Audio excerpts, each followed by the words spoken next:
Yeah. So another question, sir. I got one for each of you concerning people that you would work with in terms of the ADR booths or whatever.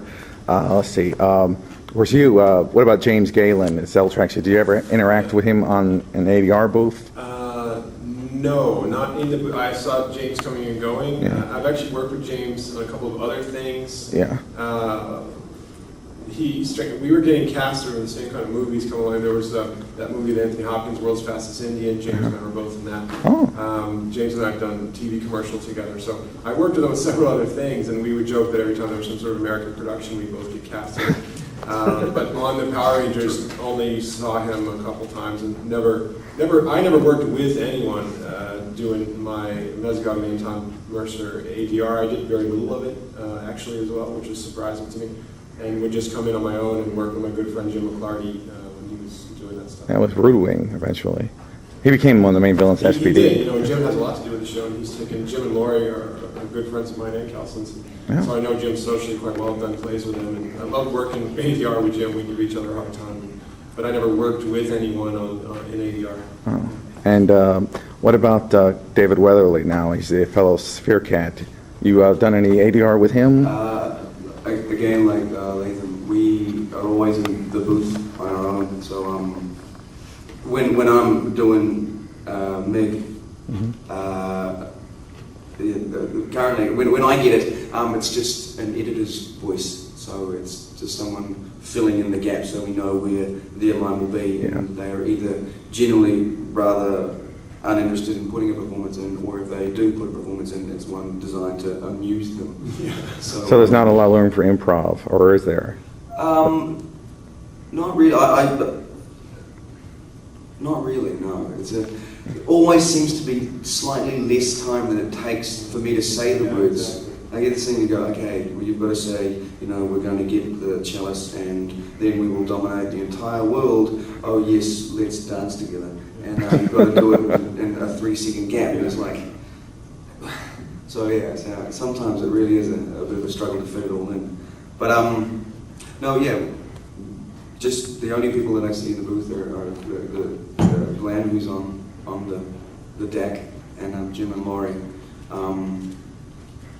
Laurie, as well as being a gentleman, also was the woman who played Boom's mother. So that's. Oh right, yeah, she's done a lot of monster voices over the years. I'm like, hey, Laurie. Yeah, they're both here. Talented actors, those two, as well as doing that job. Yeah. Let me see, Tony. Trying to think of somebody that you would have dealt with a lot. I know. Or what about Richard Epcar? That you done over the years and other things? Basically, when we were doing the show here, we tapped into the mainstream of the anime voices, and so we worked with Richard a lot. Yeah. The original cast was Dave Mallow. Mike Sorich. Michael Sorich was later. Oh yeah. Goodson. Dave Mallow, Robert Axelrod, Barbara Goodson. Yeah. Wendy Lee. Wendy Lee was again later.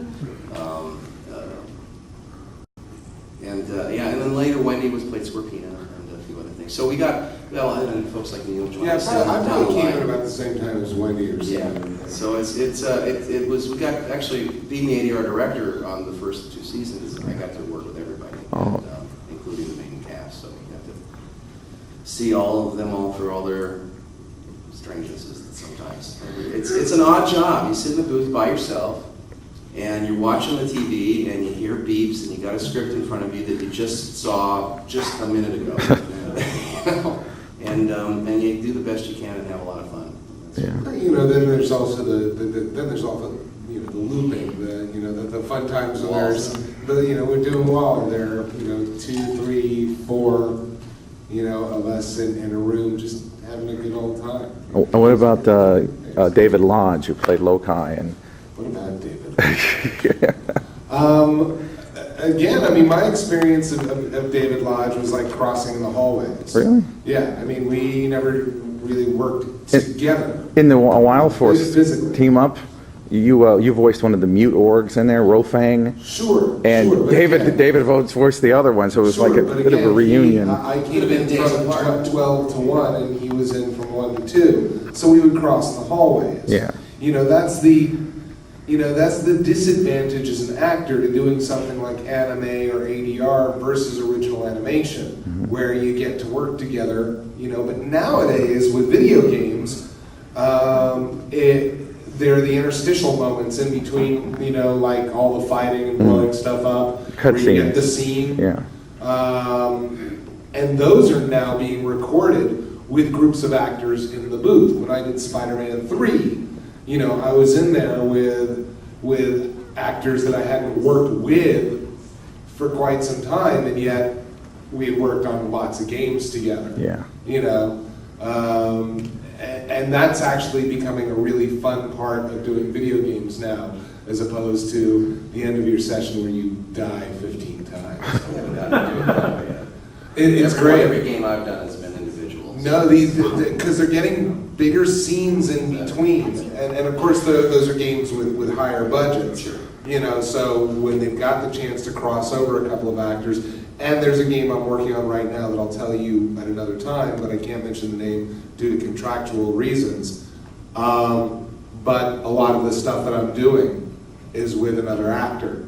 Where we're playing those scenes, Right. and they're much tighter. That's so fun. Yeah, and it's becoming. I mean, not that. Video games are fun as they are, because you get to say just really outrageous things that you would never get to say, and you get to blow up the world. And I myself have been a hyper intelligent, pseudo-ly dangerous monkey. I don't know how you describe Gorilla Grodd. He's a smart, dangerous monkey, we'll just say that. And the Green Goblin, and Sergei Krivanov.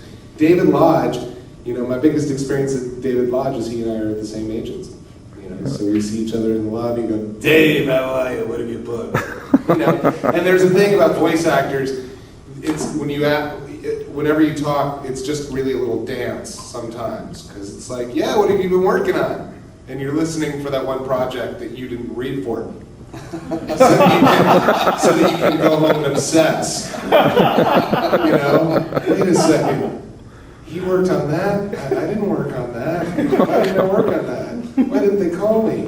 They don't love me anymore. And so that's the life of a voice actor. It's a sick profession. Yeah, but I've done a couple of video games with David Lodge. He's a good guy, But if you got any work, give him a call. He's got a family to raise.